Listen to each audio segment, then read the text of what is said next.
All India पसमंदा मुस्लिम महाज के banner तले आज उत्तर प्रदेश के राजधानी लखनऊ प्रेस क्लब भवन में इकट्ठा हुए हैं।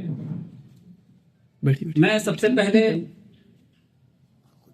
ऑल इंडिया पसमंदा मुस्लिम महाज के अमीर कारवां मोहतरम जनाब सदर मोहतरम परवेज हनीफ अंसारी साहब का शुक्रिया अदा करना चाहूँगा। साथ ही मुख्य कार्यकारी अधिकारी मोहम्मद यूनुस साहब का कि जिन्होंने मुझे झारखंड के पासमानदा संहलाद इलाके से चुन करके इस जगह पहुंचाया। मैंने कभी सोचा भी नहीं था। मैं पेशे से उर्दू नवानिगार हूं। मैं कभी किसी सम्मेलन में आज तक संबोधित नहीं किया। पहली बार ये प्रोग्राम मुझे ऑल इंडिया पसमंदा मुस्लिम महाज की तरफ से बोलने के लिए दिया गया है। खुश भी हूं और इस बात से डर भी रहा हूं कि कहीं ऐसा ना हो कि हमारी जुबान लफ्ज़िशात करे, गलतियां करे, कोताही करे। और हमारे जो संचालक महोदय हैं जिन्होंने मुझसे कहा कि कम शब्दों में आप बात रखिए, दिल में बहुत कुछ जज्बात है, बहुत कुछ बोलना चाहते हैं। हमारे सदर साहब ने हमें खुली इजाजत दे दी है कि आप बोलिए, बेबाक होकर के बोलिए, पसमंदा मुस्लिम महाज आपके साथ है।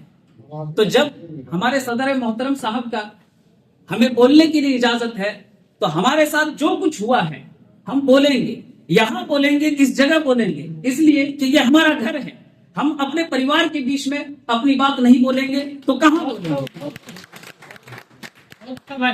मुल्क की आजादी में जो जंग लड़ी गई, पसमंदा उलेमा ने पसमंदा मुसलमानों की रहनुमाई की और उन्हें स्वतंत्रता आंदोलन से जोड़ा। ये बात बिल्कुल सही है। उस दौर में भी पसमंदा उलेमा गरीबी और मुफलिसी के शिकार थे, लेकिन अपनी बदहाल जिंदगी और अपने अहलो अयाल के परवाह किए बिना आजादी के कारवां को कमजोर होने नहीं दिया। लेकिन अफसोस के साथ कहना पड़ता है कि जिस उम्मीद और जिन सपनों के साथ देश को आजाद कराया गया वे आज तक पूरे नहीं हो सके। पसमंदा उलेमा आज भी गरीबी से अपना दामन नहीं छुड़ा पाए हैं। आज भी उनकी पहचान मकतब, मुअज्जिन और इमामत तक सीमित कर दिया गया है। ब्रिटिश भारत में कम से कम सरकारी स्कूलों में नौकरी का रास्ता खुला हुआ था। यह बात बिल्कुल हकीकत है। लेकिन आज पसमंदा उलेमा उससे भी वंचित हैं। जिन्होंने अंग्रेजी हुकूमत के खिलाफ सियासी रहनुमाई की, देश की आजादी दिलाई, आज उन्हीं पसमंदा उलेमा पर फतवे थोपे जा रहे हैं और उन्हें राजनीति में स्वीकार नहीं किया जा रहा है। वजह बिल्कुल साफ है। अशराफ नहीं चाहते कि पसमंदा देश की सत्ता और फैसले लेने वाली कुर्सियों तक पहुंचे। आज पसमंदा बिरादरी को केवल वोट देने वाली एक रोबोट मशीन बनाकर रख दिया गया है। मैं जिस राज्य में हूं, यानी झारखंड से मैं चल करके आया हूं, वहां इंडिया गठबंधन की सरकार है जो लगभग 95% पसमंदा मुसलमानों के वोट के सहारे खड़ी है। इसके बावजूद पसमंदा मुसलमानों को नजरअंदाज कर दिया जाता है। वहां अल्पसंख्यक आयोग का चेयरमैन किसी और को बना दिया जाता है।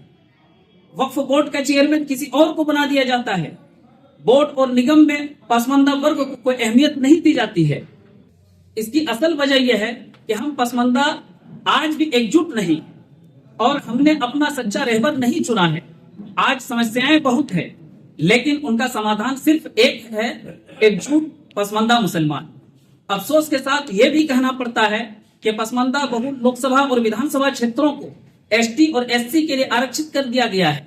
इतना ही नहीं, पसमंदा बहुल जिलों में पंचायत आरक्षण लागू कर पंचायत चुनाव से भी हमारे पसमंदा मुसलमानों को वंचित कर दिया गया है। यह हाल है हमारे राज्य झारखंड का। आज यहाँ भी इंडिया गठबंधन की सरकार है, लेकिन सच्चर कमेटी और रघुनाथ मिश्रा आयोग की एक भी सिफारिश अब तक लागू नहीं की गई है। यह हमारी कमजोर राजनीति की पहुंच की एक कड़वी सच्चाई है जो आने वाले समय के लिए एक भयावह संकेत दे रही है।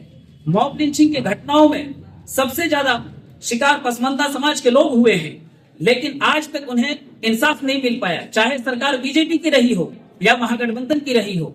मेरे अजीज पसमानदा साथियों, अंग्रेजी हुकूमत के खिलाफ हमारे असलाफ ने फकाकशी की हालत में आंदोलन चलाया था।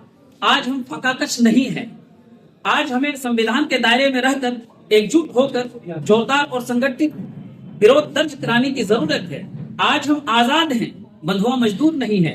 मैंने ये संकल्प लिया है कि ऑल इंडिया पसमंदा उलेमा बोर्ड के बैनर तले मैं अपने लोगों को जगाऊंगा, उन्हें बताऊंगा कि उनके पूर्वजों ने कैसी कुर्बानी की है और उनका क्या हक है। अल्लाह ताला हम सबों को सलामती के साथ अपने हक अधिकार के लिए हमें बेदार रखें। कई सुनी बातों पर ज्यादा से ज्यादा अमल की तौफीक दे। शुक्रिया।